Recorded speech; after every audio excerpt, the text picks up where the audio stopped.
கடும் வெயில்ல வேலைக்கு போக கஷ்டமான கோடை காலத்துல இந்த தொகை நிறுத்தப்பட்டா உங்களுக்கு எவ்வளவு வலி ஏற்படும்னு என்னால உணர முடியுது. தொகை தவணைகளை சேர்த்து 3000 ரூபாயும் கூடுதலா கோடைக்கால செலவுகளை கருத்தில் கொண்டு மேலும் 2000 ரூபாய் சிறப்பு தொகையும் சேர்த்து இந்த பிப்ரவரி மாதம் 5000 ரூபாயை சிறப்பு மகளிர் உரிமை தொகையா 1,31 லட்சம் பெண்களுக்கு வழங்க ഉത്തരവിട്ടിരിக்கிறேன்.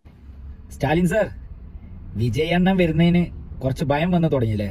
കാരണം കയ്യിലുള്ള ജനങ്ങളെ നഷ്ടപ്പെടുമെന്നുള്ള ഭയം.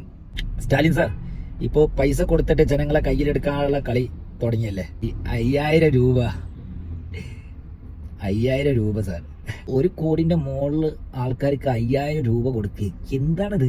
അപ്പൊ അത്രത്തോളം സാറിന് പേടി വന്ന് തുടങ്ങിയിട്ടുണ്ട്. വിജയണ്ണൻ അങ്ങനെ ഒന്നും ചെയ്യില്ല.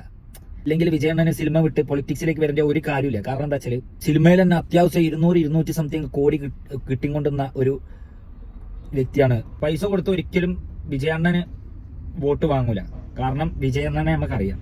വിജയണ്ണൻ ഒരു വേദി തന്നെ പറയുന്നുണ്ട്, 10-30 വർഷം ജനങ്ങൾ വിജയണ്ണനെ സപ്പോർട്ട് ചെയ്ത്. ഇനി വരാൻ പോണ കാലഘട്ടത്തില് വിജയണ്ണൻ അവരെ വീട്ടിൽ പോയി നിൽക്കാന്നുള്ളതാണ്. അവരെ വീട്ടിൽ പോയിട്ട് അവർക്കുള്ള സഹായം, അവർക്ക് വേണ്ടി അവരെ പ്രശ്നങ്ങൾ പരിഹരിക്കാന്നുള്ളതാണ്. അതാണ് പൊളിറ്റിക്സിലേക്ക് ഇറങ്ങുന്നത്. ജനസികർക്ക് വേണ്ടി ഇറങ്ങിയ ഈ വിജയണ്ണന് വേണ്ടിയിട്ടല്ലാതെ നമ്മൾ വേറെ ആരെ സപ്പോർട്ട് ചെയ്യേണ്ടത്? സ്റ്റാലിൻ സാർ മുന്നേ നടത്തിയിട്ടുള്ള ഈ ഭരണം എല്ലാവരും സാറ്റിസ്ഫൈഡ് ആണോ? ഒരിക്കലും അല്ല.